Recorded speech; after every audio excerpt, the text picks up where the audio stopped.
औरत मार्च में इस तरह के नारे लगते हैं कि मेरा जिस्म मेरी मर्जी, इससे क्या मुराद है? बचपन से ही उनको सबमिट करने की इतनी ट्रेनिंग दी जाती है। औरत की जो हैसियत है ना, वो एक सेक्स ऑब्जेक्ट की ही है।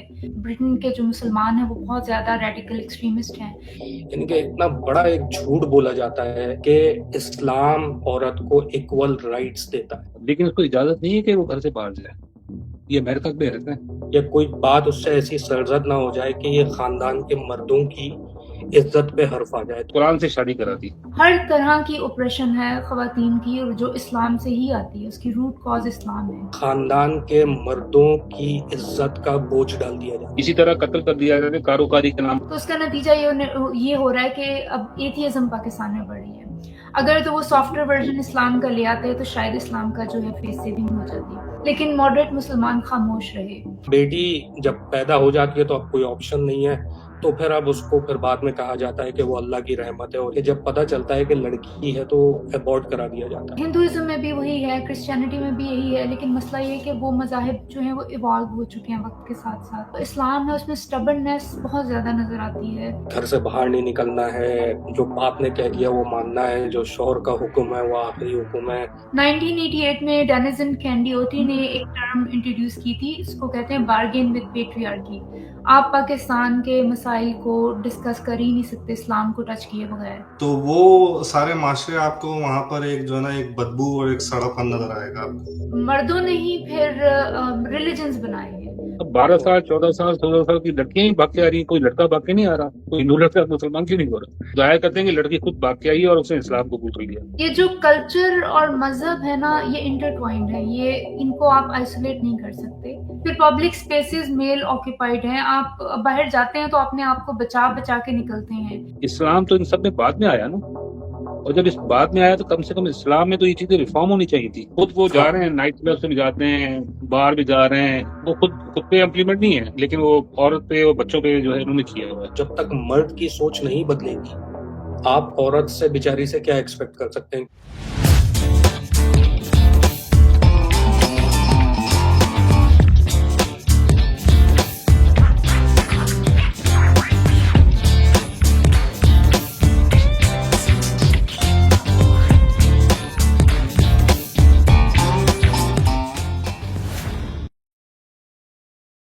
हजरात, आप सबका बहुत बहुत शुक्रिया ये पॉडकास्ट ज्वाइन करने का, स्पेशली डॉक्टर मदिया आपका। मैं थोड़ा सा, लोग वैसे तो आपको जानते ही हैं, लेकिन मैं अपने लोगों के लिए जो हमारे चैनल से जुड़े हैं उनके लिए आपका इंट्रोडक्शन दे देता हूँ कि डॉक्टर मदिया जो हैं वो प्रैक्टिसिंग फिजिशियन हैं यूएस के अंदर, पॉडकास्ट होस्ट भी हैं, और इनका अपना यूट्यूब चैनल है मदिया टॉक्स के नाम से। तो जो लोग भी हमें सुनते हैं, हमें सब्सक्राइब करते हैं, मैं उन सबको कहूंगा कि डॉक्टर मदिया के चैनल को भी सब्सक्राइब करें।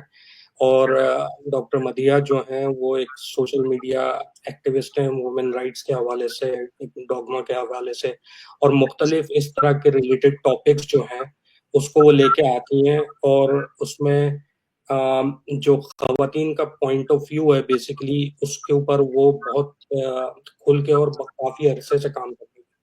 तो आई थिंक इस तरह की जितनी भी आवाजें हैं, स्पेशली हमारे जैसे सप्रेस्ड माशरे के अंदर, हम सबको उनका साथ देना चाहिए और उनको सपोर्ट करनी चाहिए जिस तरीके से भी हम कर सकें। तो खुशामदीद डॉक्टर मदिया आपका हमारे चैनल पे। तो आज का टॉपिक जो है, जो हमने डिस्कस करना है, वो है वुमेन्स इन इस्लाम, या वुमेन्स राइट्स इन इस्लाम। तो इसके ऊपर हम डिस्कशन करेंगे। तो थोड़ा सा फॉर्मेट में क्विकली बता दूं, पहले सेक्शन में हम प्रॉब्लम स्टेटमेंट पे बात करेंगे कि प्रॉब्लम बेसिकली है क्या। उसके बाद हम जो है इसके रीजंस पे बात करेंगे, जो जिसमें हम अपने ख्यालात का इजहार करेंगे, और फिर आखिरी सेक्शन में हम उसके सोल्यूशंस पे बात करेंगे। तो अगर आप ये देखें कि जो जब जैसे हमारे यहाँ शादी होती है नए लोगों की, नए जोड़ों की, तो जो खानदान के बड़े बुजुर्ग होते हैं वो इस दुआ से उनका जो है वो दुआएं देते हैं कि उनको अल्लाह ताला चांद सा बेटा दे। चांद सी बेटी जो है आज भी इस मुआशरे में जो है वो उमूमी तौर पे दुआओं में नहीं दी जाती है।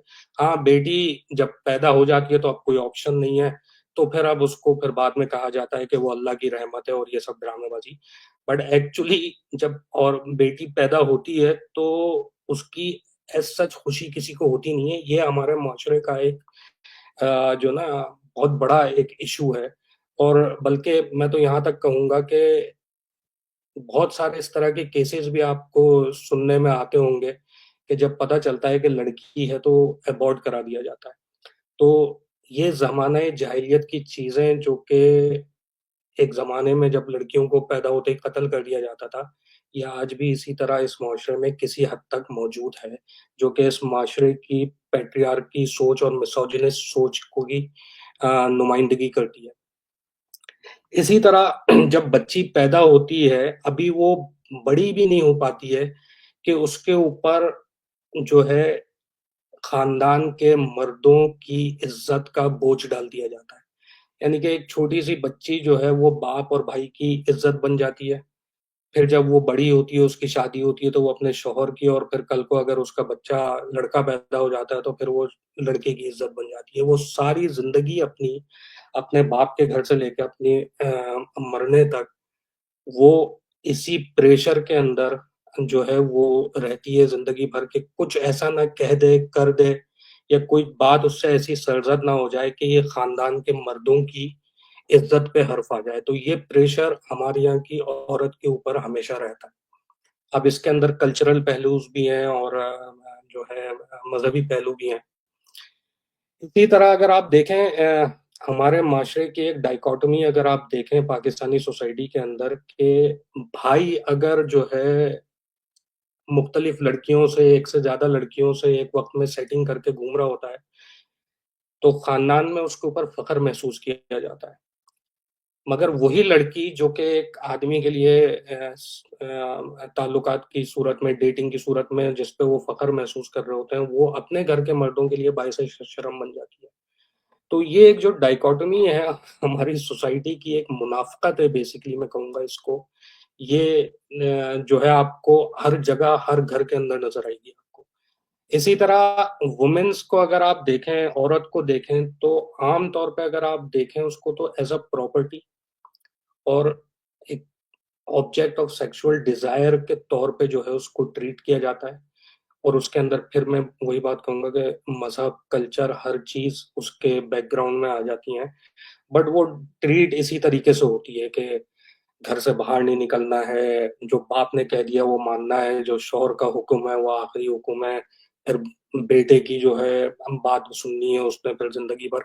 तो इन्हीं सारी चीज़ों के अंदर चलता रहता है, और एक बिगेस्ट लाई हमारे यहाँ, यानी कि इतना बड़ा एक झूठ बोला जाता है कि इस्लाम या हमारा मुआशरा जो है वो औरत को इक्वल राइट्स देता है। किस जगह कैसे वो इक्वल राइट्स दिए जाते हैं, वो अगर आप किसी को समझाने के लिए बैठें तो शायद आप तरीके से समझा भी ना पाएँ। इसलिए कि इससे बड़ा झूठ और कोई है नहीं। तो ये आज हमारा टॉपिक है, प्रॉब्लम स्टेटमेंट मैंने बता दिया। आप लोग अपने ख़यालात का इज़हार करें इस पे, अपने इनपुट्स दें। डॉक्टर मदिया आप इन चीज़ों से मुत्तफ़िक हैं? आपको क्या लगता है कि जो मैंने कहा इससे आप इत्तेफ़ाक करती हैं कि नहीं? जी, बिल्कुल 100% इत्तेफ़ाक करती हूँ। Thanks for having me on your channel. आप सब लोगों को पता है कि मैं कितने पैशनेट तरीके से ख़वातीन के राइट्स के मुतालिक बात करती हूँ, और जो मज़ाहिब हैं तकरीबन सारे ही Islam takes the cake cup basically के द मोस्ट ऑप्रेसिव। हिंदुइज़्म में भी वही है, क्रिश्चियनिटी में भी यही है, लेकिन मसला ये है कि वो मज़ाहिब जो हैं वो इवॉल्व हो चुके हैं वक़्त के साथ-साथ। और जो इस्लाम है उसमें स्टबर्ननेस बहुत ज़्यादा नज़र आती है। कुछ अरसे पहले गांधी साहब, मेरा उनसे लाख इख्तिलाफ़ सही, लेकिन उन्होंने इस्लाम की एक सॉफ्टर वर्ज़न लाने की कोशिश की पाकिस्तान में, और उनको भगा दिया गया मुल्लाज़ की तरफ से। जो पाकिस्तान के मॉडरेट मुसलमान थे जो कि इस तरह के इस्लाम को फ़ॉलो नहीं करते जैसा कि जो ये रेडिकल मुल्लाज़ या टीएलपी वग़ैरह, लेकिन मॉडरेट मुसलमान खामोश रहे। मेरा ख़्याल है कि जो गांधी साहब जो कोशिश कर रहे थे शायद इस्लाम का फ़ेस वो सेव कर पाते अगर अगर ज़्यादा बैकिंग होती, लेकिन अनफॉर्च्यूनेटली क्योंकि मॉडरेट मुसलमान खामोश रहे तो ऐसा नहीं हो सका, और उसका नतीजा ये निकला कि दुनिया बहुत तेज़ी से आगे बढ़ गई, इंटरनेट आ गया। अब हर एक के पास एक अगर पाकिस्तान के अंदर कोई लड़की गाँव में भी बैठी है, वो टिकटॉक पे देख रही है कि अमेरिका में एक लड़की टिकटॉक बना रही है, तो उसका भी दिल चाहता है। एक नेचुरल इंस्टिंक्ट्स हैं इंसानों की कि आप ज़िंदा रहना चाहते हैं, वक़्त के साथ चलना चाहते हैं। तो जब वो ये देखते हैं तो उनको अंदाज़ा होता है कि वी आर मिसिंग समथिंग, कुछ हमारे से कुछ हमें कुछ गलत बताया जा रहा है। तो उसका नतीजा ये हो रहा है कि अब एथियज़्म पाकिस्तान में बढ़ रही है। अगर तो वो सॉफ्टवेयर वर्ज़न इस्लाम का ले आते हैं तो शायद इस्लाम का जो है फेस सेविंग हो जाती। अब जहाँ तक ख़वातीन का ताल्लुक है तो it's Islam is like all encompassing. ये एक मेल गेज़ से औरत के किरदार को डिफ़ाइन किया गया है, मर्दों पर उतारा गया। मर्दों ने इसको इस्लाम को तफ़सीरें लिखी, कुरान के तर्जुमे मर्दों ने किए। वर्स जो है पिछली सेंचुरी में अशरफ थानवी की जो बहिश्ती ज़ेवर थी, हर घर में मौजूद थी, उसको आप पढ़ें। अब मैंने खुद पढ़ी हुई है, हमारे में किसी ने लाके गिफ्ट की थी और उस वक़्त भी हम उसको ख़ैर पढ़ के मज़ाक ही उड़ाते थे। लेकिन अब देखें जो तारिक जमील हैं, तारिक मसूद, इस तरह के मौलानाज़ जो ऐसा लगता है कि एक तरफ वो औरत से ऑब्सेस्ड हैं, औरत और दूसरी तरफ वो औरत से शदीद नफ़रत करते हैं। तो डिसाइड नहीं कर पा रहे कि वो क्या चाहते हैं।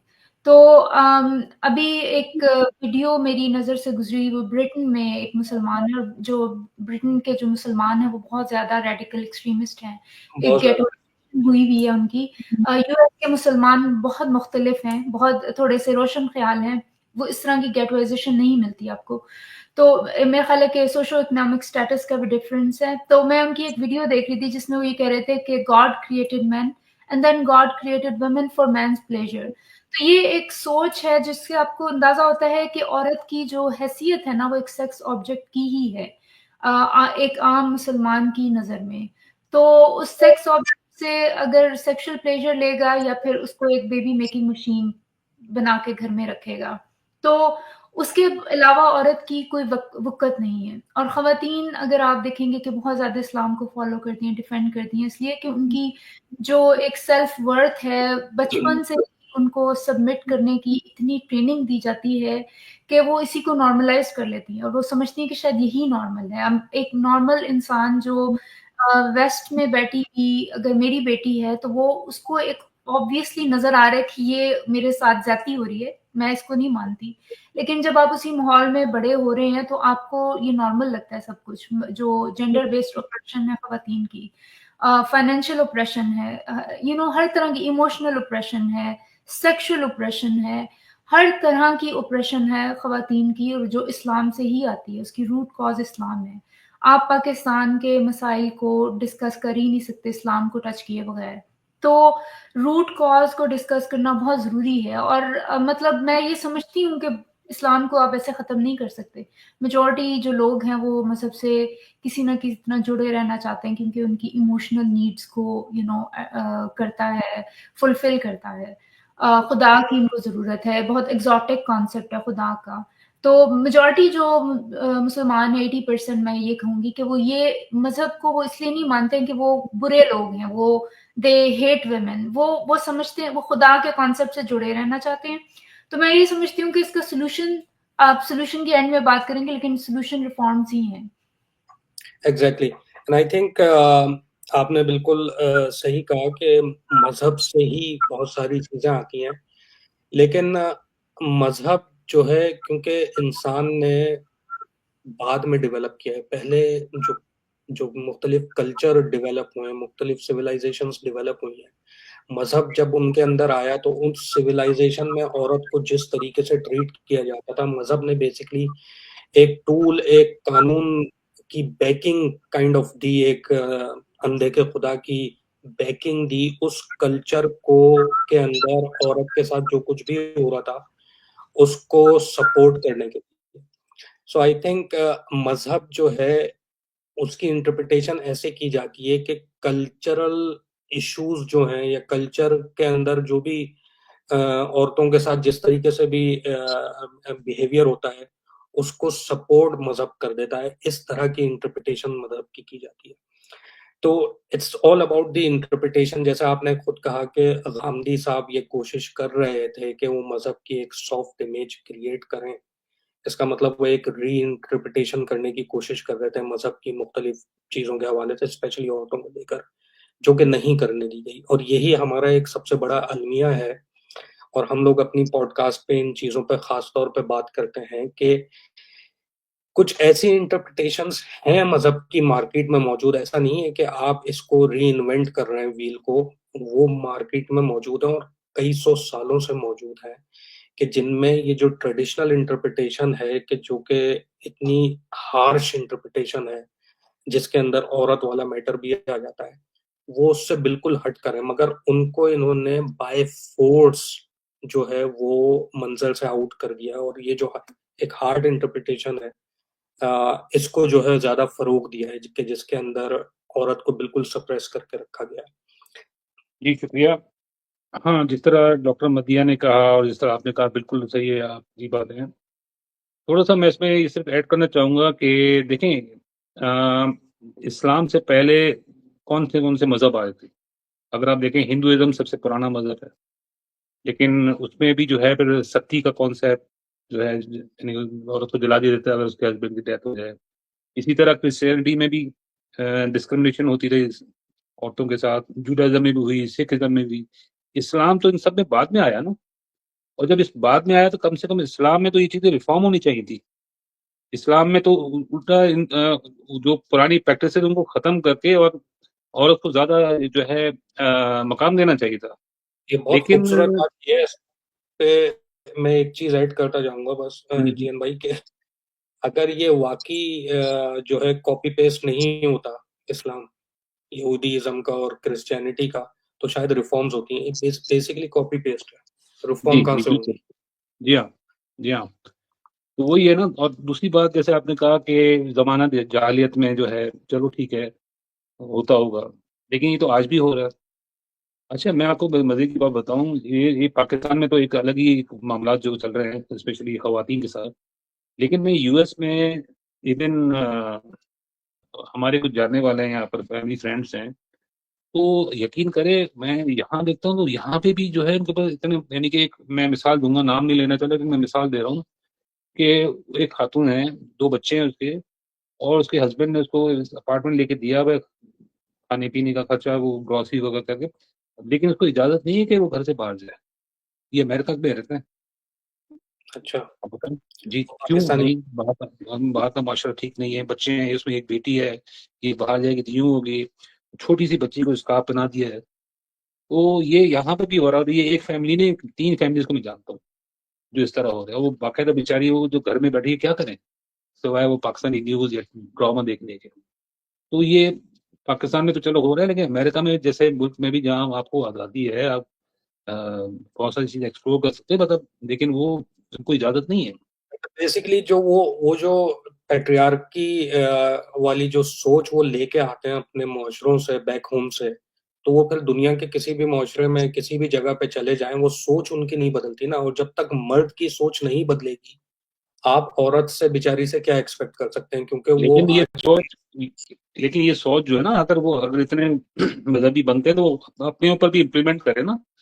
खुद वो जा हाँ, रहे हैं, नाइट क्लब्स में भी जाते हैं, बाहर भी जा रहे हैं, वो खुद पे इम्प्लीमेंट नहीं है, लेकिन वो औरत पे और बच्चों पे जो है उन्होंने किया हुआ है। तो ये एग्ज़ैक्टली। जो है बड़ा प्रॉब्लम है यहाँ पर।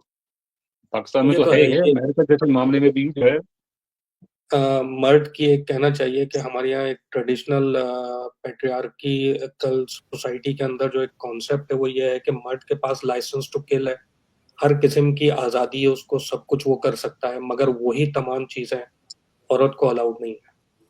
तो ये तो हमारी एक सोसाइटी का एक इशू है।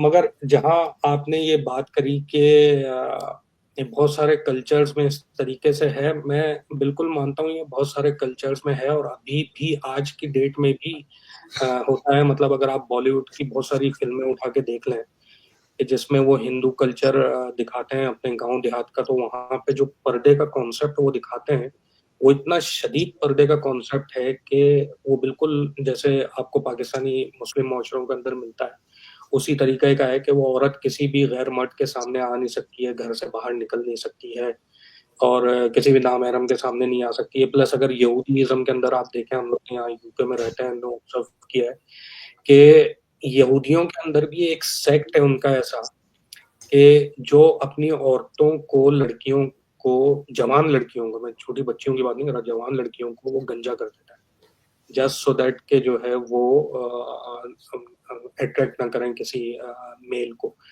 दो कि वो सब चीजें बहुत ज्यादा लिमिटेड हैं और उसका उनकी ओवरऑल जो डेवलपमेंट है, उनकी ओवरऑल जो प्रोग्रेस है इन लोगों की, उस पर इम्पैक्ट नहीं करती एज कम्पेयर टू पाकिस्तान और मुस्लिम माशरे के ऊपर के, जहाँ पे आपने आबादी का 50-55% जो लोग हैं, रेशो है, उसको बिल्कुल सप्रेस करके रख दिया है इन मामलात की वजह से। और दूसरा ये भी है कि किसी मजहब की आड़ में ना बहुत सारे ये अपने जाती जो फायदे है ना, मैं मिसाल दूंगा, जैसे हमारे सिंध में, अब आपने सुन के अजीब लगेगा कि कुरान से शादी करा दी। हाँ, तो बहुत सुना है। ठीक है ना, कुरान से शादी की, क्यों? क्योंकि जायदाद का हिस्सा जो है ना देना पड़ता है। इसी तरह कत्ल कर दिया जाता है कारोकारी के नाम पे, लेकिन वो एक्चुअली होते नहीं है, लेकिन चूंकि जायदाद का मसला होता है तो उनको जो है गैरत के नाम पर मार दिया जाता है, जिसकी सजा मैक्सिमम 2 साल है। 2 साल के बाद बाहर आ जाता है। वैसे अगर मर्डर करे तो शायद 14 साल के तो या सजा मौत। और 2 साल है कि वो कत्ल करके कारोकारी में जो करते हैं ना वो गैरत के नाम पे, तो वो 2 साल मैक्सिमम 3 साल फिर वो निकल आते हैं। बताएं यार, और नॉर्मल अगर वो करता है तो उसको उम्र कैद होती है 14 साल। जी हाँ, ये है। और इसके अलावा जो है अब स्पेशली हमारे जो हिंदू भाई हैं, उनकी जो बच्चियां होती हैं उनको जबरदस्ती किडनैप करते हैं। और मियां मिट्ठू जो है बड़े, इसमें जो है नामी ग्रामी एक साहब हैं, जिनकी जो है बड़े फॉर्मल वजीर आजम और आर्मी चीफ और इन सब से मुलाकातें होती हैं, तो उनकी तस्वीर होती हैं। और वो जो है इसमें बहुत ज़्यादा एक्टिव हैं सिंध के अंदर, स्पेशली कि वो मासूम जो हिंदू लड़कियां होती हैं 14 साल 12 साल 16 साल, उनको किडनैप करते हैं और 3-4 दिन हफ्ते के बाद जो है वो इंडियन मीडिया वाले लव जिहाद कहते हैं उसको। जी, इसको लव जिहाद कहते हैं ना वो लोग, यानी कि शादी करके और मुसलमान करो। हाँ, मतलब वो, लेकिन वो जाहिर करते हैं कि लड़की खुद भाग के आई और उसने इस्लाम कबूल कर लिया। अब 12 साल 14 साल 16 साल की लड़कियां ही भाग के आ रही हैं, कोई लड़का भाग के नहीं आ रहा, कोई हिंदू लड़का मुसलमान क्यों नहीं हो रहा? तो ये सब जो है जुल्म के बड़े जो है वहाँ पर बाजार गर्म है, और इसके पीछे जो है आपका माशाल्लाह इस्लाम है, इस्लामी सोच इसके ऊपर है।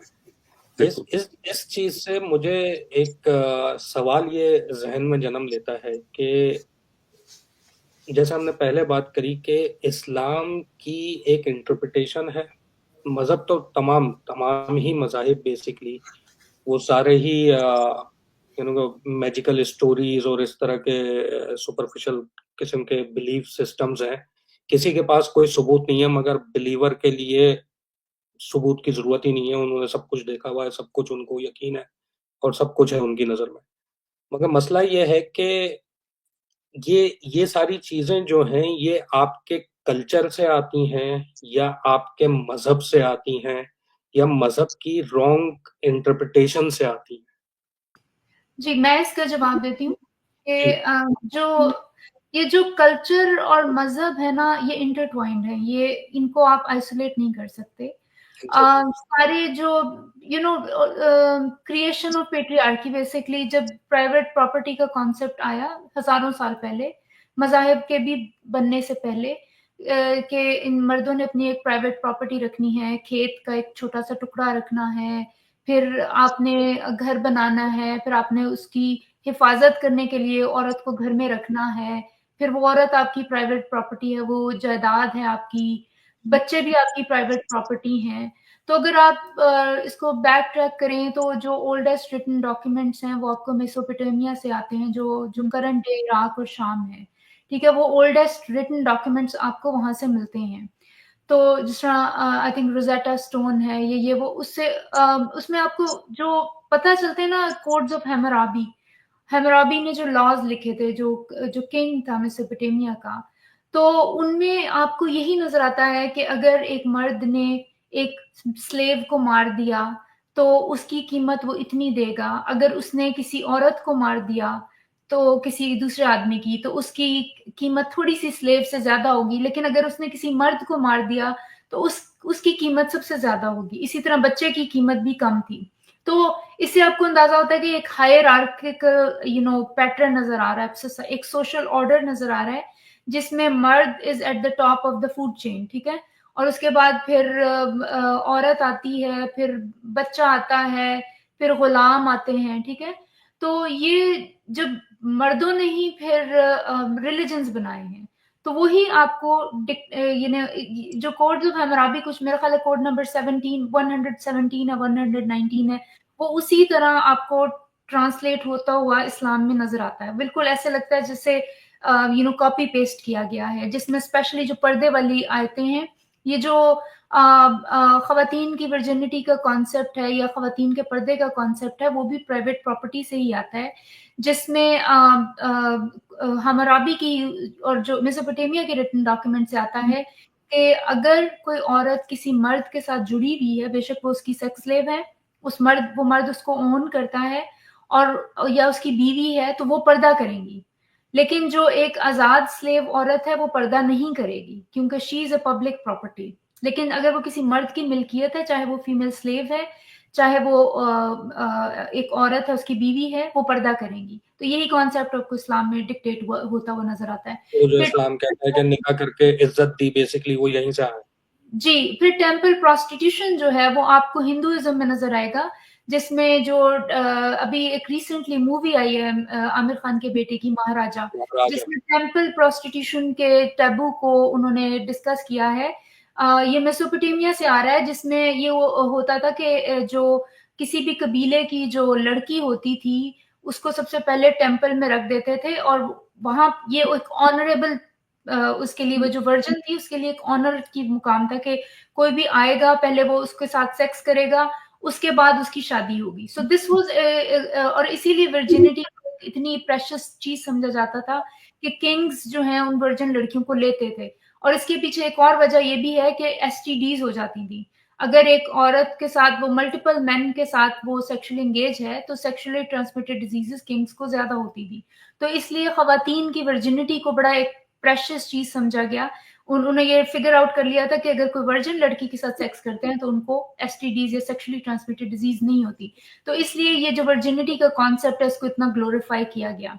तो बेसिकली अगर आप देखें कि मज़ाहिब जो हैं वो इन्हीं रिग्रेसिव पेट्रियार्कल सोसाइटी से ही ओरिजिनेट हुए हैं, ठीक है। बेबीलोन्स में मेरा ख्याल है जब ज्यूज गए थे, वहां का कल्चर लेके फिर वो वापस गए होंगे इधर इसराइल की तरफ, क्योंकि उनकी भी माइग्रेशन वगैरह होती रही बैक एंड फोर्थ। तो उसके बाद फिर इस्लाम जो है वो उसी तरह क्रिश्चियनिटी और उसका कॉपी है। तो आपको खवातीन का जो रोल है वो कोई खास एक्सपैंड करता नजर नहीं आएगा। इफ एनीथिंग, आप ये समझ सकते हैं कि इस्लाम क्योंकि रिलेटिवली एक नया मजहब था, तो इसमें थोड़ा सा बेहतर होगा। लेकिन अनफॉर्चुनेटली इन्होंने उसमें आपको कोई खास नजर नहीं आता। अगर आप किसी मुसलमान से बात करें तो वो रोल मॉडल बताता है हजरत आयशा को, जो कि 7th सेंचुरी की एक खातून थी। अब उनकी एज को लेके बहुत सारे अपोलॉजिस्ट ये कहते हैं कि जो उनकी जो एज थी ना, वो 8 साल नहीं थी, नहीं 9 साल नहीं थी, 19 साल थी। तो उसमें भी आप फिर कह सकते हैं कि अगर एक 19 साल की बच्ची से भी कोई 50 साल का मर्द शादी करता है तो वो उसकी बेटी की उम्र की ही है, तो it is still bad, it is still wrong. लेकिन समहाउ मॉडर्न मुस्लिम समझते हैं कि ये एक इससे उनकी फेस सेविंग हो जाती है। लेकिन अगर एक 19 साल की लड़की जो कि 7th सेंचुरी में थी, एक इंतहाई रिग्रेसिव सोसाइटी में, उसको आप एक अक्ले कुल विजडम, सोर्स ऑफ विजडम मान रहे हैं, तो फिर आप कैसे आजकल के जमाने के हिसाब से चल सकते हैं? आप हजरत आयशा की विजडम पे भी क्वेश्चन नहीं कर सकते, हालांकि वो प्रॉफिट भी नहीं थी, वो प्रॉफिट की वाइफ थी। तो मतलब एक इतनी आपका माइंड इतना रुका हुआ है, या आप मतलब हाउ कैन यू, आप आजकल के दौर में कैसे चल सकते हैं, ठीक है। तो एक तो ये जो अपोलॉजिस्ट हैं आयशा की एज को लेके बहुत ज्यादा उसको वाटर डाउन करते हैं। दूसरा, अब वो क्वेश्चन भी आप नहीं, हजरत आयशा की विजडम को भी आप चैलेंज नहीं कर सकते। तो आपने एक सारे रास्ते बंद कर दिए हैं इस मजहब को रिफॉर्म करने के या वक्त के साथ चलने के, आपने सारे रास्ते बंद कर दिए हैं। तो ये मैं ये कहूंगी कि जो पाकिस्तान की जो रिग्रेसिव सोसाइटी है ना, जिस तरह केपीके है, पख्तूनख्वा है, या जो कबाइल है बलूचिस्तान के या सिंध के, ये क्लोज सोसाइटीज हैं। इन्होंने ये हजारों साल से उसी तरह चल रहे हैं जैसे मेसोपोटामिया के लोग थे, ठीक है। ये इनमें और ये मजहब मर्दों ने बनाए हैं, और मजहब का, ये पेट्रियार्कल सोसाइटी का मकसद क्या है? कंट्रोल करना लोगों को, मासेस को, स्पेशली वुमेन को। तो मकसद वो किसी भी तरीके से करें, अपने रिवायात को लेके करें या मजहब को लेके करें, the goal is the same. So इसलिए ये सोसाइटीज क्लोज्ड हैं और ये क्लोज्ड ही रहेंगे। ये जरगा सिस्टम नहीं खत्म करेंगे, ये कारोकारी, और ये जो इनका मकसद औरत को कंट्रोल करना, उसके राइट्स को लिमिट करना है। एग्जैक्टली और ये सब चीजें उस वक्त तक आई थिंक नहीं आ सकती इस सोसाइटी में जब तक कि आप अपनी आबादी को, आदमी औरत दोनों को एजुकेशन जब तक ना दें। और एजुकेट, फिर वही वाली बात है कि एजुकेट अगर ये बहुत सारे लोग हो भी जाते हैं, मगर इनकी सोच जो है खवातीन को लेके वो तब्दील नहीं होती। हमारे माशरे के अंदर मैंने ऐसे ऐसे PhDs लोगों से भी बात की है कि जो हैं तो PhD, लेकिन जब वो खवातीन की बात आती है तो उनकी सोच पर अफसोस होता है कि वो किस तरह की बात करते हैं। यानी कि आप सोचें कि एक औरत की बॉडी को वो एक टॉफी से, कैंडी से तशबीह देते हैं और उसको, पर्दे को एज अ रैपर जो है उस कैंडी के ऊपर रखने के लिए वो जस्टिफिकेशन दे रहे होते हैं। और ये अच्छे अच्छे ज़हन के लोग, क्वालिफाइड लोग इस तरह की बातें कर रहे होते हैं। दूसरी जिसपे चीज जो आप जो जो दूसरी चीज मुझे नजर आती है, जो ग्लोरीफाई करते हैं कि हमारे रिवायात हैं, ये हमारे रिवाज हैं, ये हमारा कल्चर है।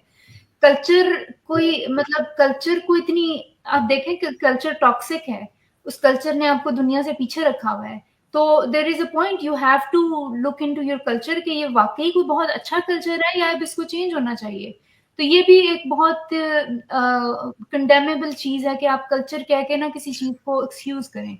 कल्चर मतलब कल्चर भी, अच्छे कल्चर्स भी हैं, बुरे कल्चर्स भी हैं। वेस्टर्न कल्चर एक अच्छा कल्चर है, आपको इसको अडॉप्ट करना है, आपको अपने पुराने थके हुए और रिग्रेसिव कल्चर्स को छोड़ना है। टॉक्सिक है वो कल्चर, वो डेंजर्स हैं, वो मतलब डेंजरस है ह्यूमैनिटी के लिए, ह्यूमन राइट्स के लिए। तो ये भी एक एग्जैक्टली चीज। और आई थिंक लेकिन कल्चर से इंसान इमोशनली इतना ज्यादा अटैच्ड है। आई थिंक अभी जैसे हम यहाँ UK में देखते हैं, आई एम श्योर आपने अमेरिका में भी ये सब ऑब्जर्व किया होगा कि इवन इंडिया से जब हिंदू आते हैं तो वो भी अपने कल्चर का इतना ज्यादा प्रचार करते हैं, इतनी ज्यादा अपने कल्चर की चीजें, अपना पहनना ओढ़ने से लेकर अपनी इबादतें और अपना त्योहार और ये सब, उन सब चीजों की ठीक है एक एक हद तक जो है इजाजत जरूर होनी चाहिए। मगर अगर आप उसको उस हद पे ले जाएं कि जहां पे आप उसको जस्टिफिकेशन बनाकर दो चीजें, एक तो ये कि आप अपने उस कल्चर की वजह से वुमेन की सप्रेशन को जस्टिफाई करें, प्लस दूसरी चीज कि आप जिस मुल्क में रह रहे हैं वहां पे इंटीग्रेशन से अपने आप को रोकें, just to you know in the name of preserving your culture. I think ये चीजें गलत है और मैं आपकी बात से बिल्कुल इत्तेफाक करता हूँ कि भाई वेस्ट का जो कल्चर है ओवरऑल, माइनस उनकी बुरी चीजें जो कि जिन्होंने उनकी इंडिविजुअल और फैमिली लाइफ को डिस्टर्ब किया हुआ है, माइनस वो चीजें, ओवरऑल जो कल्चर है, इक्वालिटी, डाइवर्सिटी, इंक्लूजन का कल्चर है, म्यूचुअल रिस्पेक्ट का कल्चर है, ह्यूमन राइट्स का कल्चर है।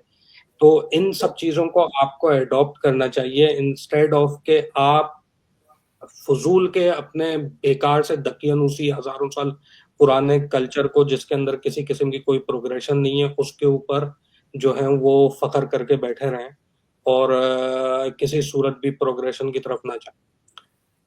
तो मैं यहाँ पर एक बात मैं ये करूंगा कि अगर जो भी सोसाइटीज हैं दुनिया के अंदर जो अभी हम देख रहे हैं, उनमें अगर वही ठहराव है, अगर वो वक्त के साथ साथ तब्दील नहीं कर हो रहे और सीख नहीं रहे आपस में म्यूचुअल डिस्कशन से या डिबेट से, तो वो सारे माशरे आपको वहां पर एक जो है ना एक बदबू और एक सड़ापन नजर आएगा आपको, जो कि हमें नजर आ रहा है।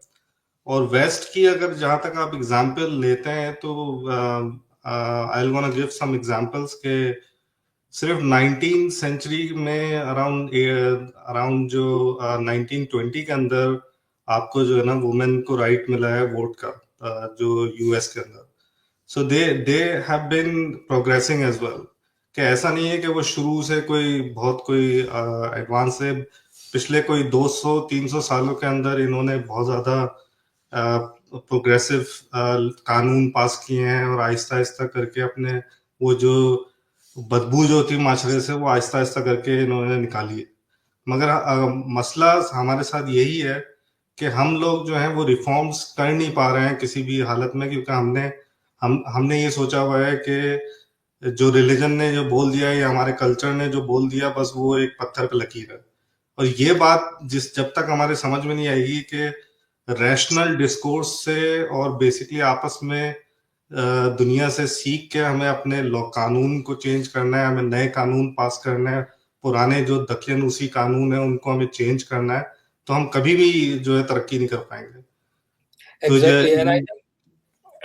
जो 100 बात की एक बात है जो मेरी समझ में आती है वो ये कि भाई मजहब जो है एक बहुत ही पर्सनल चीज है, जैसे कि आपकी अपनी सेक्स लाइफ है और दूसरी चीजें हैं जो कि बहुत पर्सनल होती हैं, आप हर किसी से ना डिस्कस करते हैं ना किसी पे इन्फोर्स करते हैं।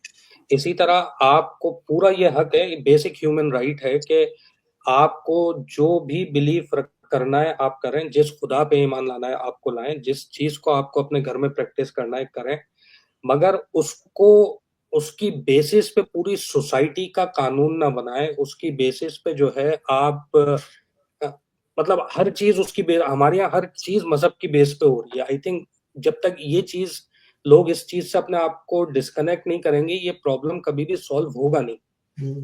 मतलब इस इंटरट्वाइंड वही जो बात डॉक्टर मदिया ने की थी कि कल्चर और मजहब इस काइंड ऑफ इंटरट्वाइंड, और वो उसकी बेसिस पे बहुत सारे हमारे जो है प्री कंसेप्शंस हैं, कानून जो बने हुए हैं वो उसके लिहाज से बने हुए हैं।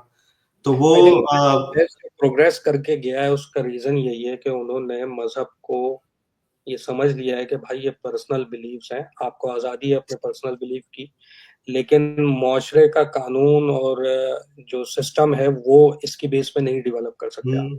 तो उन्होंने वो स्टेट को और उसको अलग करके जो सेक्युलरिज्म लेकर आए हैं, बेसिकली सिक्ल्यूट किया है उन्होंने बेसिकली इसको, उसी की वजह से इन्होंने प्रोग्रेस की है।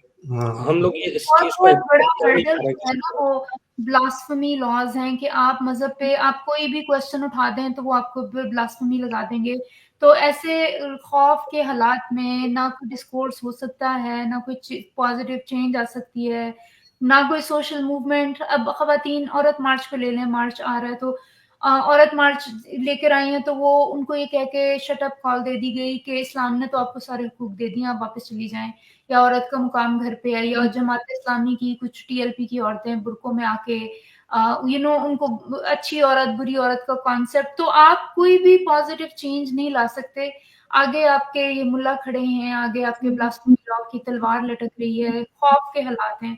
तो चेंज वेस्ट में क्यों आ रही है? क्योंकि यहाँ पे ये एक मतलब मजहब का लोग स्टैंड अप कॉमेडियन खड़े होके बाइबल का जीसस का मजाक उड़ा रहे हैं, कोई उसको जाके नहीं कर रहा। लोगों के अंदर खौफ नहीं है। जहाँ पे भी आप खौफ मुसल्लत करेंगे लोगों पर, वो डर के मारे वो नहीं बोल सकते। सो ये freedom of expression, freedom, human rights, ये इतने फंडामेंटल इंसानों की ये जरूरियात हैं कि जब आप इनको छीन लेंगे, फ्रीडम ऑफ एक्सप्रेशन को, ह्यूमन राइट्स को, तो उसके बाद आप जो हैं आपकी सोसाइटीज वही बनेंगी जो पाकिस्तान की सोसाइटी अनफॉर्चुनेटली, या जो तमाम मुस्लिम सोसाइटीज हैं।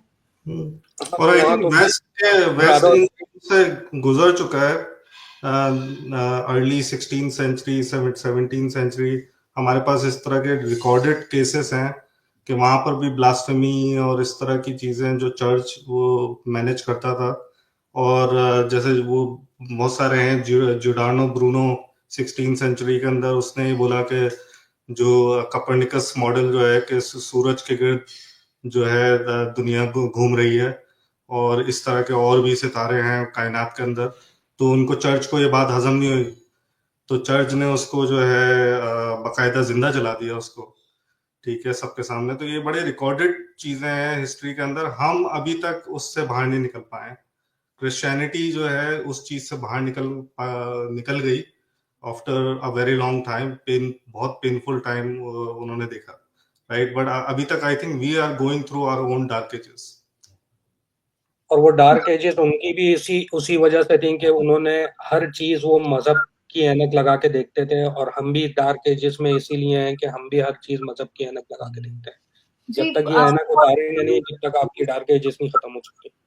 जी 1484 में एक किताब लिखी गई थी हाइनरिक क्रैमर ने, मैलिस मैलेफिकेरम, द उसका नाम था the hammer of the witches, जिसमें विच हंटिंग ट्रायल जिसके बाद शुरू हुए थे पोलैंड में और सारे ईस्टर्न यूरोप में, और उसमें तकरीबन मेरा ख्याल है कि 50,000 के करीब लोगों को जो है विच हंटिंग ट्रायल्स में, जिसमें ज्यादातर खवातीन थी, उसमें कत्ल किया गया था। मतलब यूएस में भी हुए थे।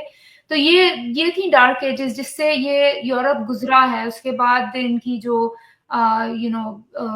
रेनेसांस आया है और जो थॉट रेवोल्यूशन आई है, और सारे ये इमानुएल कैंट और ये सारे जो वेस्टर्न फिलोसोफर्स हैं, और उसके बाद यूएस कॉन्स्टिट्यूशन भी इन्हीं वेस्टर्न फिलोसोफर्स की आइडियोलॉजी पर लिखा गया।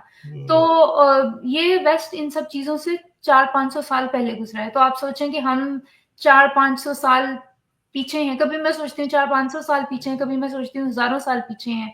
हम तो अरिस्टोटल के टाइम से भी पीछे हैं, क्योंकि इवन अरिस्टोटल की जो बातें हैं वो आजकल के पाकिस्तान के हिसाब से बहुत ज्यादा प्रोग्रेसिव हैं। तो बहुत ज्यादा काम की जरूरत है। हमारे यहाँ प्रॉब्लम एक ये भी है कि हम लोग अगर कहीं थोड़ा सा डिस्कनेक्ट करने की कोशिश कर रहे होते हैं, थोड़ी सी क्रिटिकल थिंकिंग और प्रोग्रेसिव सोच की बात करते हैं, तो हमारे यहाँ अचानक से जो है हर 150 साल बाद एक रिवाइवल मूवमेंट स्टार्ट हो जाती है, जो कि हमारी वो तमाम प्रोग्रेसिवनेस जो है उसको खत्म करके हमें वापस से 1400 साल पहले वाले सिस्टम के अंदर ले जाती है और उससे जोड़ देती है। जो आजकल ये जो कैसर राजा हैं, ये अपने आप को रिवाइवलिस्ट कहते हैं। बेसिकली ये उस मूवमेंट का हिस्सा है, अपने आप को समझते हैं कि हमारे प्रॉब्लम्स का सोल्यूशन उनके हिसाब से ये नहीं है कि हम लोग प्रोग्रेस नहीं कर रहे हैं, बल्कि हमारे प्रॉब्लम का जो सारा रीजन है वो इस वजह से है कि हमने इस्लाम को 100% इम्प्लीमेंट नहीं किया हुआ। और मैं ये कहता हूँ कि भाई जो तुमने जितना इम्प्लीमेंट किया हुआ उसकी वजह से ये हाल है। 100% कर दिया तो पता नहीं क्या हाल होगा। तो मगर ये चीज इन लोगों को नहीं समझ में आती। तो बहरहाल इनकी जो सोच है उस पर अफसोस ही किया जा सकता है, और क्या कर सकता है आदमी। अच्छा, इसके अंदर एक और चीज ये है कि रिलीजन के साथ साथ जो है कभी कभार आपके कोई दकियानूसी ख्यालात भी होते हैं जिसका कोई सर पैर नहीं होता। जैसे जैसे वुमेन जो है यूएस के अंदर भी, दुनिया भर के अंदर जो जैसे बॉस्टन रेसिंग होती थी, आजकल भी होती है बॉस्टन मैराथन, तो उसके अंदर वुमेन पार्टिसिपेट नहीं कर सकती थी, क्योंकि ये एक थॉट प्रोसेस था कि जो ना वो जो उनका जो रिप्रोडक्टिव सिस्टम है वो कुछ मसला हो जाएगा उसके साथ, तो non scientific kind of like इस तरह की थिंकिंग, राइट। तो 1967 में कैथरीन स्विट्जर जो थी, उन्होंने उसमें रेस में अपना पैन वहन के उन्होंने जबरदस्ती शिरकत करी, तो उसको पीछे से जो रेस का जो ओनर था, जो ऑर्गेनाइज करा रहा था, उसने पीछे से उसको पकड़ के उसको रोका और फिर के जो ना कि तुम नहीं भाग सकती इसमें, ठीक है। और फिर लोगों ने थोड़ा सा उसको हेल्प करके उसको क्रॉस करवाया कि जो ना वो रेस कंप्लीट करे अपनी। तो ऑलमोस्ट लाइक 1972 के अंदर एक लॉ पास हुआ, टाइटल 9 यूएस के अंदर, जिसमें उन्होंने डिस्क्रिमिनेशन खत्म करी स्पोर्ट्स के अंदर। वरना जब तक 1972 से पहले तक डिस्क्रिमिनेशन बड़ी आम थी स्पोर्ट्स के अंदर भी औरतों के लिए, कि वो खुल्लम खुल्ला इस तरीके से हिस्सा नहीं ले सकती थी स्पोर्ट्स के अंदर। तो यानी कि वो इन्होंने भी इवॉल्व किया अपनी जो दकियानूसी सोच थी, उसको इवॉल्व किया इन्होंने। आज भी खैर अमेरिकन सोसाइटी अभी भी जहाँ पे बहुत ज्यादा प्रोग्रेसिव है, लेकिन कंजर्वेटिव भी है काफी। मतलब आज भी औरत अगर खड़ी तो हो जाती है प्रेसिडेंशियल रेस के लिए, मगर जीत नहीं पाती है, जस्ट बिकॉज के वो औरत है। और मैंने बहुत सारी अभी रिसेंट ये जो हुआ है हैरिस और ट्रम्प की रेस में, तो इसमें मैंने बहुत सारी अमेरिकन खवातीन की जो है सोशल मीडिया पे वीडियो सुनी, जिसमें वो खुद ये बोल रही हैं कि औरत जो है can not be a good leader and administrator, because वो इमोशनल होती है, तो वो ये होती है। मैंने कहा यार ये तो बिल्कुल हमारे यहाँ के जो मुल्ला हैं ये उनकी सोच है, ये अमेरिका में भी है। तो बेसिकली जो कंजर्वेटिव्स होते हैं ये बेसिकली सभी जगह होता है, हर जगह होता है। लेकिन हाँ, अगर वो डोमिनेट कर जाते हैं इतने ज्यादा सोसाइटी में कि वो आपके तमाम सिस्टम के ऊपर उनकी सोच हावी आ जाती है, तो फिर पूरा मुआशरा पीछे चले जाता है। लेकिन अगर वो रहते हैं अपनी हद तक अपनी बाउंड्रीज के अंदर और स्टेट और वो आप अलग रखते हैं, तो फिर आप ज़ाहिर है तरक्की करते हैं। जी, तो पिछले 100 इयर्स में ना अमेरिका में जो चेंजेस वुमेन राइट्स के हवाले से आई हैं, वो उनको वुमेन जो मूवमेंट्स है ना, फेमिनिस्ट मूवमेंट, उनकी लाइफ में देखना बहुत जरूरी है। जो first wave of feminism I थी वो अर्ली अर्ली 20th सेंचुरी में आई, जिसके नतीजे में 1917 में 1919 में खवातीन को वोटिंग राइट्स मिले, ठीक है। तो वो सफरेजेट मूवमेंट थी, first wave of feminism I, ठीक है।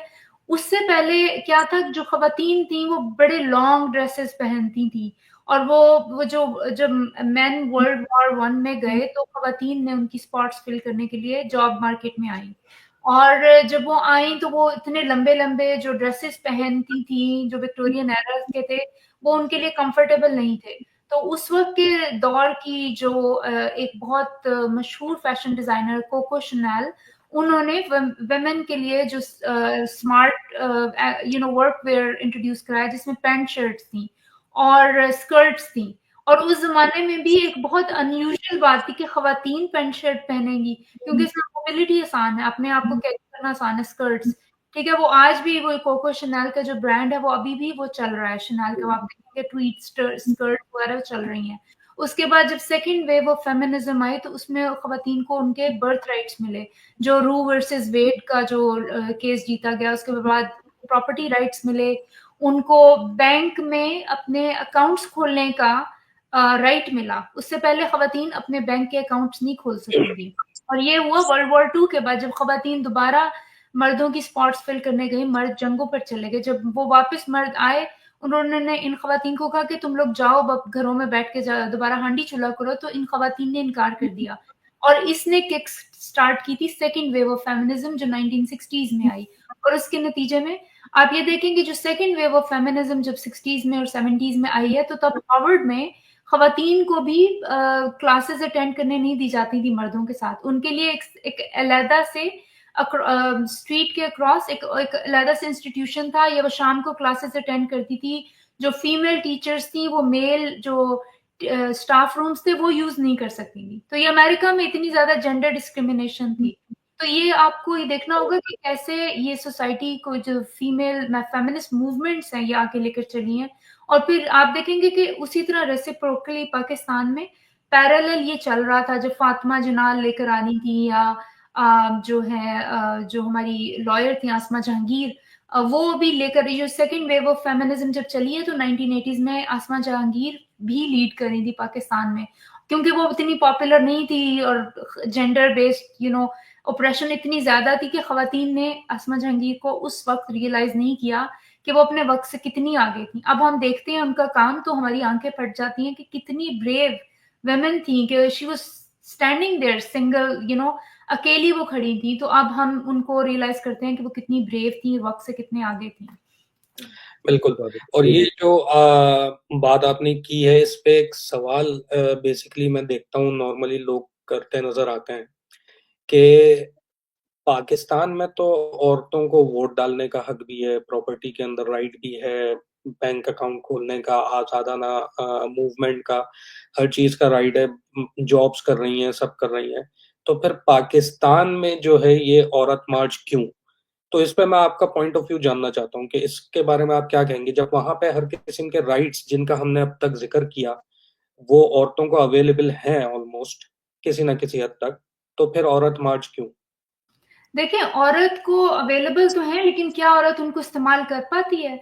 क्योंकि जो आपका फैमिली स्ट्रक्चर है वो बड़ा पेट्रियार्कल है। बचपन से ही जो उनका सेल्फ वर्थ है, उनको एक सबमिशन सिखाई जाती है कि मर्द जो घर का हाकिम है, मर्द आपके गार्डियन है, प्रोटेक्टर है, या जो औरत की नाकिसुल अकल है, ये औरत इंटरनलाइज करती है बचपन से। अब देखें, ये जो खवातीन कह रही हैं कि औरतें इमोशनल होती हैं, वो क्यों कह रही हैं? मतलब औरत क्या नहीं कर सकती? मल्टीटास्किंग घर में कर रही होती है, घर के बाहर के भी काम कर रही होती है, सब सौदा सब्जी बच्चों के हर चीज औरत कर रही है। लेकिन औरत को ये माशरा यकीन दहानी कराता है कि वो कमतर है। फिर पब्लिक स्पेसेस मेल ऑक्यूपाइड हैं, आप बाहर जाते हैं तो अपने आप को बचा बचा के निकलते हैं। आपके जॉब में जाते हैं तो आप सेक्सुअली हरास हो रहे हैं, आप कॉलेज जाते हैं तो आपको ट्रांसपोर्टेशन आपके पास नहीं है, आपको इतनी मुसीबतें उठा के बाहर जाना पड़ता है। तो खवातीन कहती हैं कि इससे बेहतर हम घर बैठ जाएं, एटलीस्ट हम सेफ हैं। तो आप देखेंगे कि जो सोसाइटी आपने क्रिएट की है खवातीन के लिए, वो इतनी ज्यादा उसको ओप्रेस करती है, वो औरत के लिए इतनी मुश्किलात खड़ी करती है कि वो औरत कहती है मेरी आफियत इसी में है कि मैं घर के अंदर ही बैठी रहूं, एटलीस्ट मुझे मर्दों की गंदी नजरों का सामना नहीं करना पड़ा, मुझे सेक्सुअल हरासमेंट का। और फिर देखिए खवातीन सेक्सुअली हरास होती हैं तो वो कंप्लेन भी नहीं कर सकती, क्योंकि मर्द कहेगा तुमने ही कुछ किया होगा, तुम्हारी वजह से ही हुआ होगा, तुम गई ही क्यों, तुमने पहना क्या हुआ था, विक्टिम ब्लेमिंग की जाती है। तो खवातीन, और उसके बाद क्या होगा, अगली दफा कहेंगे तुम घर में, तुम अकेले नहीं जाना तुमने, तो उसकी मोबिलिटी और कम हो जाती है। तो ये इतनी सारी जो सोसाइटी में आपने औरत के लिए हर्डल्स खड़ी की हुई है ना, तो वो खवातीन नहीं कर पाती।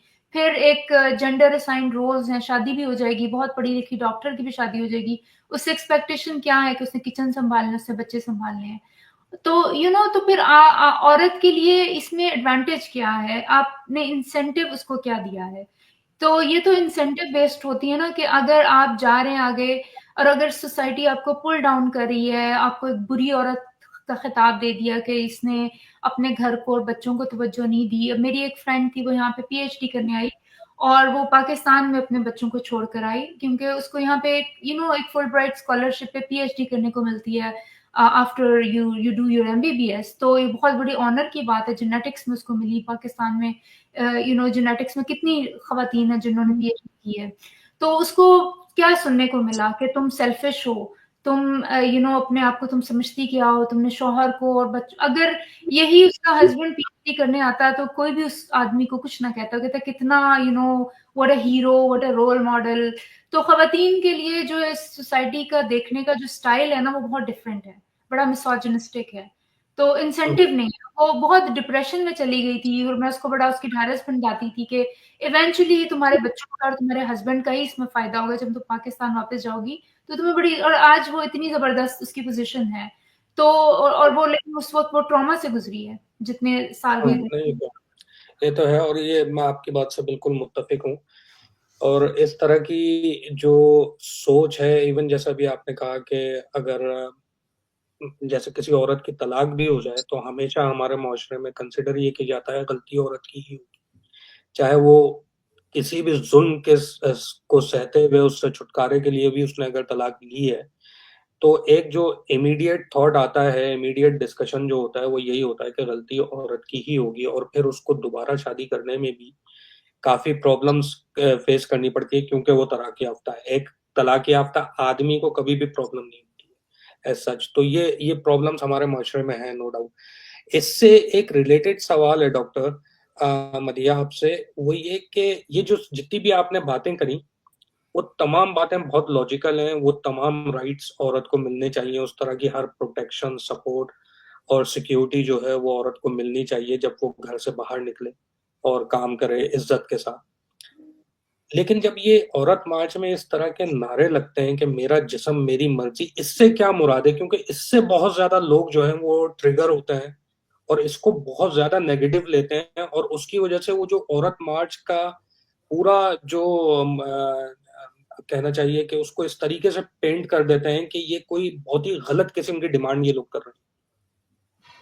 जी, अच्छा, पहले तो आपने जो तलाक याफ्ता का वर्ड इस्तेमाल किया ना, मुझे रिहाम खान की एक बात याद आ गई कि वो जब वो पाकिस्तान में आई, वो यूके में रहती थी, वो कहती थी कि तलाक याफ्ता तो ये ऐसे लगाते हैं जैसे कोई बड़ी कोई एक आपका टाइटल है, जिस तरह आला तालीम याफ्ता या बहुत ये याफ्ता, तो ये याफ्ता डेरोगेटरी वर्ड है ये, बट ये लगाया जाता है हमारे भाषा में। ये एक ऐसा वर्ड है जो एक नेगेटिव कॉनोटेशन देता है। हालांकि डिवोर्स जब होती है किसी भी इंसान की, तो दो इंसान आपस में मिलते हैं, उनकी अंडरस्टैंडिंग नहीं होती, फिर वो सेपरेट हो जाते हैं। तो इसको एक टैबू नहीं बनाना चाहिए, बड़ी नॉर्मल और नेचुरल सी बात है कि दो इंसानों की आपस में नहीं बनी, तो दिस शुड नॉट बी एक याफ्ता किसी के साथ आप लगा दें। तो हैविंग सेड दैट, आपका जो क्वेश्चन था कि मेरा जिस्म मेरी मर्जी, असल में जो जिस्म का वर्ड है ना, आपने इतना सेक्सुअलाइज किया है औरत के जिस्म को कि एक जिस्म के लफ्ज से ही आपके जहन में सेक्स आती है। हालांकि जिस्म लिटरली मीन्स बॉडी, आपकी बॉडी है। इन इंग्लिश ये इंग्लिश जो वुमेन मार्च का जो उनका स्लोगन था, my body my choice, this is literally what it means. और आपकी बॉडी नहीं होगी तो किसकी, आपकी चॉइस नहीं होगी तो किसकी चॉइस होगी? आपकी अपनी ही चॉइस होगी ना। आपके जिस्म पे आपका अपना इख्तियार है, किसी दूसरे इंसान को हक नहीं है कि वो आप पर अपनी मर्जी मुसल्लत करे। इसका सिर्फ ये मतलब है।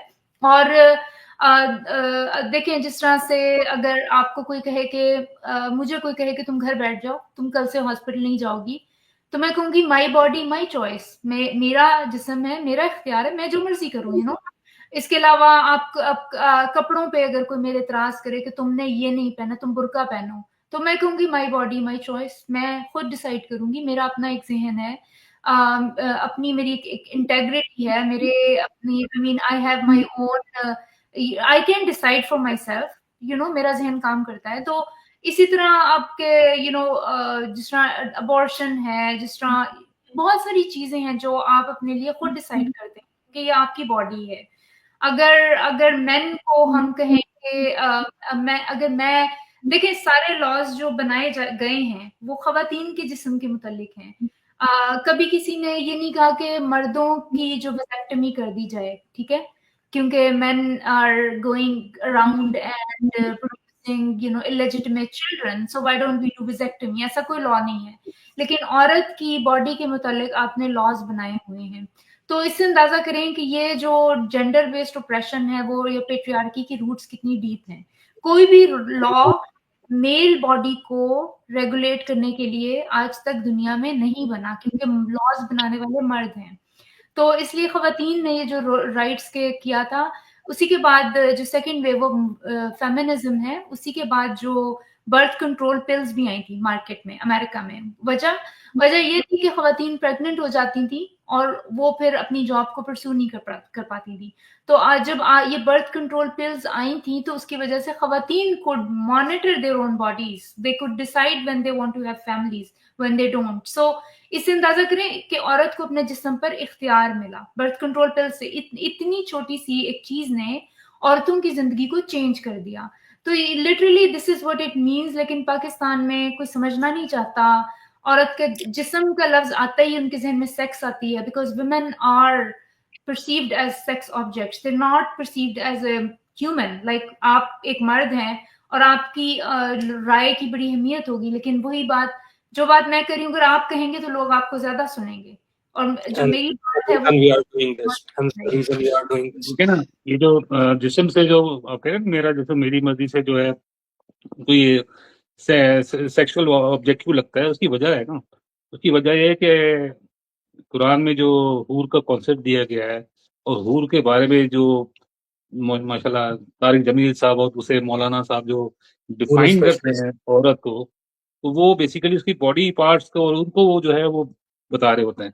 और यही झांसा दे के जो है उनका, लोगों का माइंड कंट्रोल किया जाता है इस मजहब की तरफ लाने के लिए, क्योंकि पता है ये अट्रैक्शन है।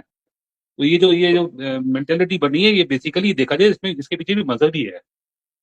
मजहब कहता है तो सूरह निसा की 3 की 14 में, राइट, सूरह आले इमरान की 14 नंबर आयत में, कि वो हमने तुम्हें जीनत बना दिया औरतों की। तो औरत बेसिकली जो है वो आदमी के लिए एक, अगेन मजहब कह रहा है कि हमने इसको तुम्हारे लिए खूबसूरत बना दिया है, तो वो इंसान औरत को देखता ही इस नजर से, और हेंस दी वो सारा वो जो नक्शा खींचते हैं तारिक जमील और जैसे सारे लोग, तो वो इस तरीके से चलता है।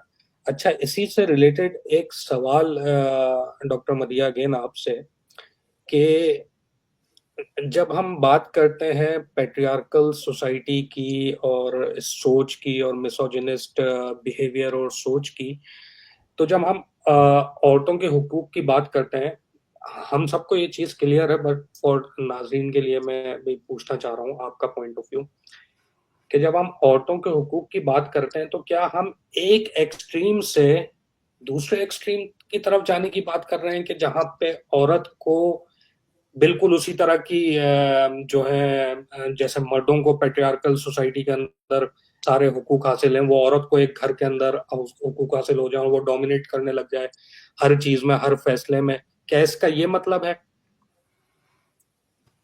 नहीं, बिल्कुल भी नहीं। जो वुमेन राइट्स की जो मूवमेंट है ना, उसका मकसद इक्वालिटी है। तो अब इक्वालिटी, अब देखिए मर्दों को इसलिए खतरा है क्योंकि वो डोमिनेट करते हैं और उनको ये डर है कि उनकी जो डोमिनेशन है वो जा रही है और कहीं औरतें हमें डोमिनेट ना करना शुरू हो जाएं। ठीक है। एक मैंने मीम पढ़ी थी कि men should be thankful that women are asking for equal rights not revenge, क्योंकि जितना मर्दों ने औरतों को प्रेस किया है पिछले हजारों सालों में, अगर औरतें रिवेंज पे आ जाएं तो फिर कोई भी मर्द नहीं बचेगा। ठीक है। तो औरतें तो सिर्फ अपने इक्वल राइट्स मांग रही हैं जो कि उनका राइट है। ठीक है। और इक्वल राइट तो यही ब्यूटी इक्वल राइट्स की यही है कि दोनों ही एक बैलेंस बराबर की पोजीशन पे हैं, कोई दूसरे को प्रेस नहीं कर रहा।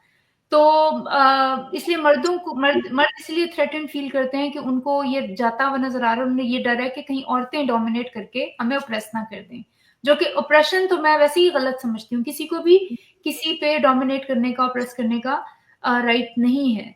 और अभी एक कुछ कुछ मतलब मे बी 10-20 सालों में इंटरनेट की वजह से ये थोड़ा फास्ट हो रहा है प्रोसेस, कि एक वक्त ऐसा आएगा कि खवातीन अपनी जो सेल्फ वर्थ है या अपनी जो भी कॉन्फिडेंस है उसको गेन कर सकेंगी और इक्वल जॉब्स में आएंगी। तो एक बड़ी बैलेंस्ड सा मुआशरा कायम होगा जिसमें मर्दों को भी औरतों से थ्रेटन फील करने की जरूरत नहीं होगी, खवातीन को भी मर्दों से थ्रेटन फील करने की जरूरत नहीं होगी, और दोनों एक इक्वल फुटिंग पे एक दूसरे से बात करेंगे। ये एक जो घर में भी जो एक होता है ना कि मास्टर स्लेव वाला रिलेशनशिप मियाँ बीवी का, ये भी खत्म हो जाएगा। और जब दोनों इक्वल होंगे तो वो ज्यादा खूबसूरत रिश्ता होता है। जी जी। बिल्कुल, बिल्कुल सही बात जी, कही आपने। तो आप ये मेरे ख्याल हाँ, ये सर एक चीज मैं कहना चाहूंगा आपके जो सवाल से ना, अचानक मेरे जहन में एक सवाल आया कि जो हम जब वुमेन राइट्स की बात करते हैं तो ये इटसेल्फ डिस्क्रिमिनेशन नहीं है ह्यूमन राइट्स की, क्योंकि अब अगर हम ह्यूमन राइट्स की बात करें तो वुमेन भी ह्यूमन में आती है ना। अगर हम वुमेन को अलग रखें क्या वो ह्यूमन में नहीं आती, जबकि ह्यूमन और यानी कि मर्द और औरत में कोई फर्क नहीं है सिवाय कुछ बायोलॉजिकल जो चीजें हैं, अदरवाइज तो वो भी ह्यूमन है और मर्द भी ह्यूमन ही है। प्रॉब्लम तो यही है ना कि अगर आपने उसको ह्यूमन समझा होता through out the history over all the cultures, तो ये डिस्कशन आज नहीं हो रहा होता। 1949 में यूएन की डिक्लेरेशन ऑफ ह्यूमन राइट्स आई थी जिसमें उन्होंने कहा था all humans are equal in right and dignity and respect. So एक चीज आई थी तो उसमें ह्यूमन का ही जिक्र किया था, उसमें मैन का जिक्र नहीं किया था। तो जिस तरह कुरान में सिर्फ मर्दों को मुखातिब करके बात की जाती है ना, तो इस तरह जो यूएन की ह्यूमन राइट्स की डिक्लेरेशन थी, मेरे ख्याल में it is one of the most beautiful document. इसको सबको पढ़ना चाहिए कि इसके जितने भी पॉइंट्स थे वो बड़े लॉजिकल हैं और वो अगर अप्लाई हो जाए पूरी दुनिया में तो आपको किसी मजहब की जरूरत ही नहीं रहती। बिल्कुल, और जो पहला ह्यूमन राइट है वो है ये, we are all born free and equal. Human right number 1 है जी। इसी के बाद फिर स्लेवरी का खात्मा होता है, क्योंकि जो स्लेवरी दुनिया में हर जगह चल रही थी। यानी कि आप एक सिंपल लफ्ज में, आपको पूरा कुरान भी भेजने की जरूरत नहीं है, एक सिंपल लफ्ज में आपने जो कहते हैं ना फसाहत और बलागत है, तो वो फसाहत और बलागत जो है आपको यूएन के डिक्लेरेशन ऑफ ह्यूमन राइट्स में नजर आती है कि आपने कोई तफसीरें नहीं चाहिए, आपको एक लफ्ज में आपने स्लेवरी भी खत्म कर दी, औरत को इक्वल राइट्स भी दे दिए, तमाम इंसानों को की इंटेग्रिटी और सारा एक इक्वालिटी की आपने बुनियाद रख दी। क्योंकि पहला जो राइट है ये है we all born free and equal. Second जो राइट है वो है डोंट डिस्क्रिमिनेट। तो सेकंड नंबर पे कह दिया कि डिस्क्रिमिनेट नहीं करना। एग्जैक्टली, चाहे मर्द औरत हो, रेस हो, whatever, belief system, whatever. I think no that's really great. उस पे भी हम लोग ने डिस्कशन किया है कि हम एक पॉडकास्ट करेंगे ह्यूमन राइट्स के ऊपर, जो 30 ह्यूमन राइट्स हैं यूनाइटेड नेशंस के, उस पर बात करेंगे किसी वक्त। But coming back to the solutions, और अब रैप अप करते हैं इस डिस्कशन को, ऑलरेडी 1 घंटा हो गया है।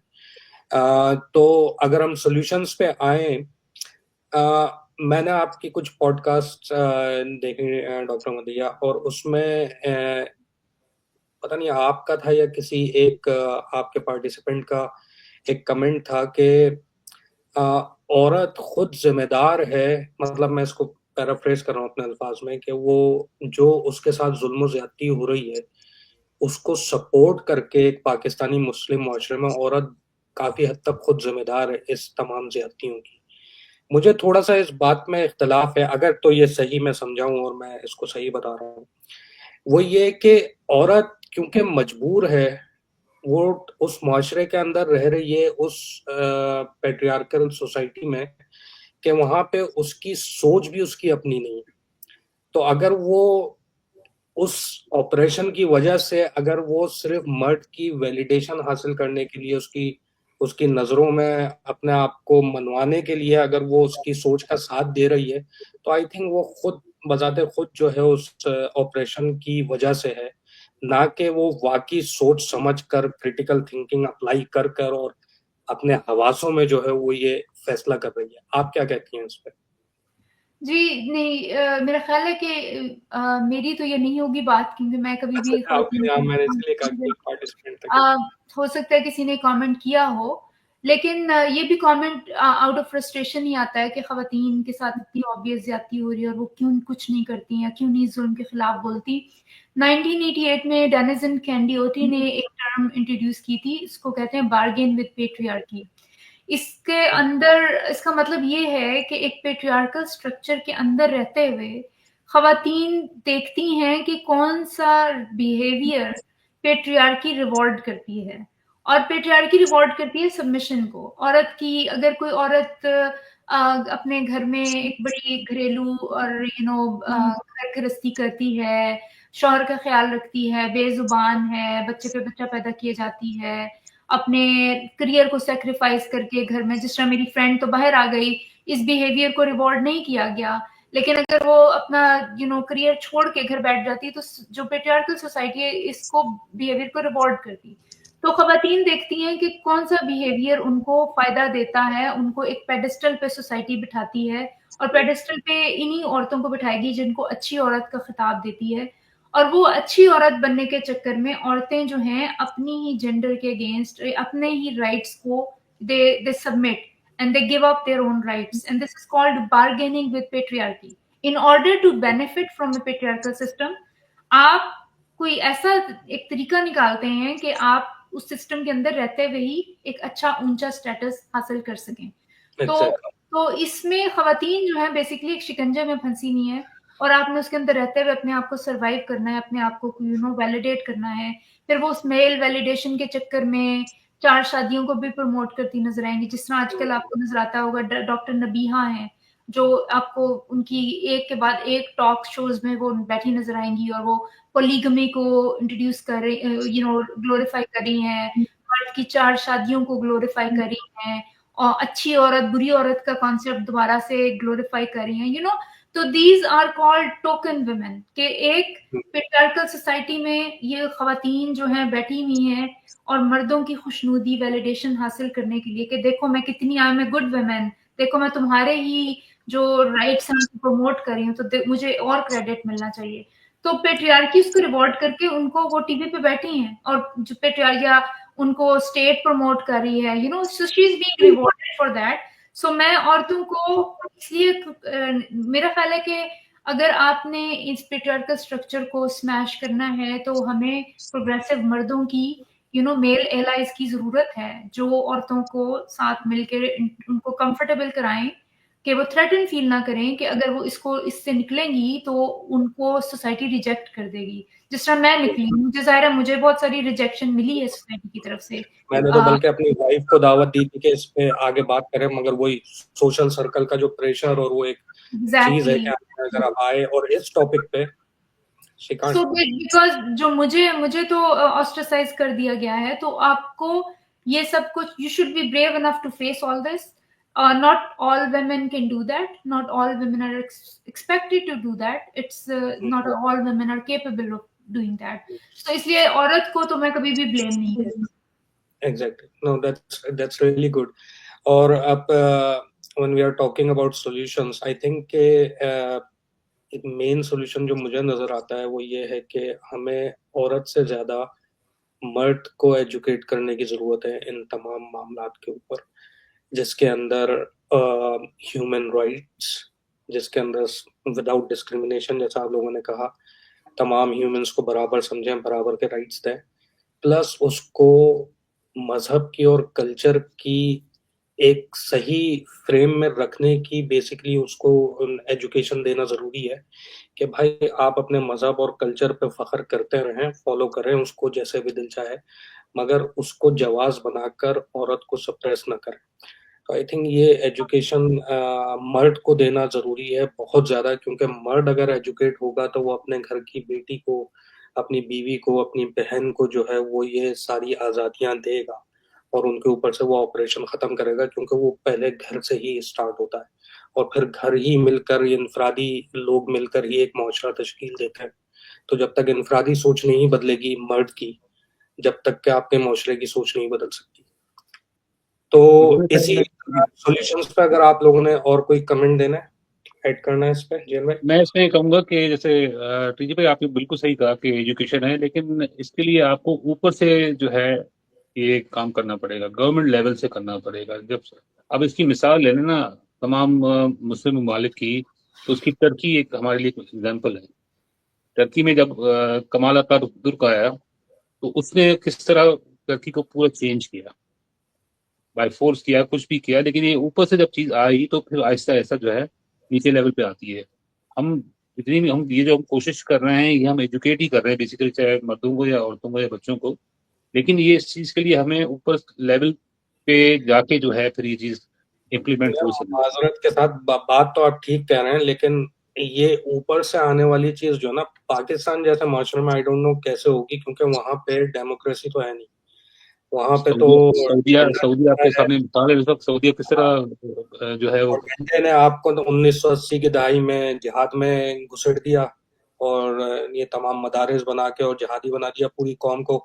आज अगर जिहाद खत्म भी हो गया है, लेकिन वो जो कौम की मेंटेलिटी है वो तो तबाह कर दी ना उन्होंने। तो वो जो वो जिस भी किस तरह हुआ, वो भी जनरल जियाउल की वजह से हुआ है ना। हाँ, मैं वही कह रहा हूँ कि उसी ने मदरसे सिस्टम को खोला और सारा किया, तो ये ऊपर लेवल पे किया तो नीचे आज आज तक हम भुगत रहे हैं पाकिस्तान देखो में। मेरे ख्याल पे जो पॉइंट पूरा ये है है कि जो कानून साजी जो मुल्क के अंदर होना, जो लॉज जो बने वो औरतों को प्रोटेक्ट करें। जैसे बहुत सारे अमेरिका के अंदर टाइटल 9 की मैं बात कर रहा था, स्पोर्ट्स के अंदर प्रोटेक्शन करी कि वुमेन्स को इक्वल राइट्स होना चाहिए। इसी तरह वोटिंग के अंदर बहुत सारे लॉज पास हुए, फिर जॉब्स के अंदर इक्वल अपॉर्चुनिटी पे लॉज पास हुए। तो you can not, you are forcing the nation to basically follow the laws, right? अगर वो लॉज होंगे तो देन यू कैन, आप उस पर कानून अप्लाई कर सकते हैं, आप पनिश कर सकते हैं अगर कोई उसको फॉलो नहीं कर रहा। जीएम जी भाई सही। मैं एक चीज ऐड करना चाहूंगी कि जो पाकिस्तान है ना उसमें एक अच्छी चीज ये हुई कि Benazir Bhutto I as a prime minister, ठीक है। उसके बाद अब जो है ना मरियम नवाज, मुझे ये नहीं पता कि वो कितनी कॉम्पिटेंट हैं, लेकिन एक खवातीन सीएम का होना पाकिस्तान की कौम के लिए बड़ा जरूरी है कि they are taking instructions from a women. तो ये जो मेल ईगो है ना इनकी, जो बड़ी चैलेंज होती है कि औरत से हम औरत हम पे हुक्मरानी करे, तो मुझे लगता है कि एक बहुत पॉजिटिव चेंज है। आई एम नॉट श्योर कि वो कितनी कॉम्पिटेंट है, वो अपने बहुत सारी स्कीम शुरू कर रही हैं, लेकिन मेरे मेरे लिए यही काफी है कि एक फीमेल बैठी है and she is running the show and all man are listening to her. So ये this is a very positive change for our society जो इतनी पेट्रियार्कल है, उसमें उनकी टीम में भी खवातीन है काफी सारी। तो ये even though may be incompetent भी हूँ, मे बी वो करप्शन भी कर रही हूँ, लेकिन still it is a good thing for our country, Pakistan के लिए। और पाकिस्तान जो मतलब बेनजीर जब आई हैं तो उन्होंने इस तरह की भी बातें सुनी थी कि औरत की हुक्मरानी जायज नहीं है, लेकिन अब आपको वो चीजें सुनने को नहीं मिल रही हैं, दबी हुई हैं वो आवाजें, क्योंकि मेरे ख्याल है कि पीएम भी उनके अपने ही अंकल हैं, तो इसकी वजह से ऐसी आवाजें नहीं सुनने को मिल रही। तो लेकिन this is a positive change, so we should जो आप कह रहे थे ना कि गवर्नमेंट की तरफ से आए, तो ये आनी चाहिए बिल्कुल, और आएंगी आहिस्ता आहिस्ता, क्योंकि आप ज्यादा अरसे तक दुनिया से कट के नहीं रह सकते। जब सारी बाकी दुनिया चेंज हो रही है तो समहाउ लोग भी चेंज होंगे, नीचे से भी ये चेंज आएगी, ऊपर से भी चेंज आएगी। ये एक मल्टी डायमेंशनल किस्म की चेंज होगी। जिस तरह हम भी जो बोल रहे हैं सोशल मीडिया पे, हमें बहुत सारे लोग सुन रहे हैं, बहुत सारे लोग मुझे अपनी भेजते हैं कि मेरी जो वाइफ थी वो पहले पर्दा करती थी, अब नहीं हिजाब करती। तो चेंज आ रही है लोगों में। So it will take some time, it may not happen tomorrow, we may not be alive to see it, but it will happen. बिल्कुल। एक नाम हम और भी मिस करें, जैसे आपने कहा मोहतरमा बेनज़ीर भुट्टो और अब जैसे मरियम नवाज, तो ये पाकिस्तान की क्या बल्कि इस्लामिक ममालिक की तारीख में भी पहली जो वुमेन नेशनल असेंबली की जो स्पीकर हैं, डॉक्टर फहमीदा मिर्जा, वो भी एज अ फीमेल जो है वो, इनको ये एजाज आता है कि वो पहली पूरी इस्लामिक वर्ल्ड में पहली जो है वो स्पीकर नेशनल असेंबली बनी थी। वैसे ये बड़ी बात है कि 2 वुमेन प्राइम मिनिस्टर जो हैं, पहले एक पाकिस्तान में, फिर दूसरी बांग्लादेश की, 2 मुस्लिम ममालिक ने ये बड़ा काम तो किया था। इंडिया में था इंदिरा गांधी। हाँ, मगर अमेरिका में आप लोग नहीं कर पाए अभी तक। अमेरिका में अभी तक एक्सेप्टेंस नहीं है इस बात की। वो क्या वुमेन हार्मोन्स के ऊपर बात होती है, पता नहीं क्या पाकिस्तान आगे निकल गया अमेरिका से। अच्छा, चले, I think let's wrap it up. Last statement में इसको क्लोज करता हूँ कि जो हमने डिस्कशन किया, हम और डॉक्टर मदिया से हमने इस पे उनका पॉइंट ऑफ व्यू भी जाना कि हम एक बैलेंस्ड अप्रोच की बात कर रहे हैं। हम हरगिज ये नहीं कह रहे कि एक एक्सट्रीम से निकल के दूसरी एक्सट्रीम पे चली जाएं, जहाँ पे क्या औरतें डोमिनेट करना शुरू कर दें और आदमी को बिल्कुल ही लाइन लगा दें। ऐसा कोई सीन नहीं है। आप दोनों इक्वल लाइफ पार्टनर्स हैं, इक्वली एक दूसरे के साथ आपकी जो है रिलेशनशिप होने चाहिए, एक लेवल पे होने चाहिए। और अपने घर को चलाने के लिए, सोसाइटी को चलाने के लिए औरत का इनपुट 100% वैसे ही होना चाहिए और उतना ही स्टेक होना चाहिए जितना कि एक मर्द का होता है। उसको भी बराबर का इंसान समझें और इक्वल राइट्स दें according to the United Nations human rights का जो चार्टर है उस हिसाब से। तो अगर हम उस तरीके से बैलेंस से चीजों को लेके चलते हैं तो इसमें कहीं भी कोई भी ऐसी चीज नहीं है कि जिससे मर्द को, एक पढ़े लिखे सेन माइंड के मर्द को किसी किस्म की भी कोई प्रॉब्लम हो, कोई खतरा हो। हाँ, वो अलग बात है कि अगर जो है वो किसी किस्म की अपनी डोमिनेंस को जो है वो गिव अप करने को तैयार ही नहीं है, औरत को वो महकूम ही बनाए रखना चाहता है, तो ऐसे लोगों का तो आई थिंक दिमागी इलाज होना चाहिए और इसके अलावा कुछ नहीं। मगर बहुत बहुत शुक्रिया आपका डॉक्टर मदिया हमारे साथ शिरकत करने का और इस टॉपिक पे हमसे बात करने का। और अगर आखिर में आपने कुछ कहना है तो आप कह दीजिए, और ना बहुत बहुत शुक्रिया आप तमाम हजरात का। No, thank you so much for having me.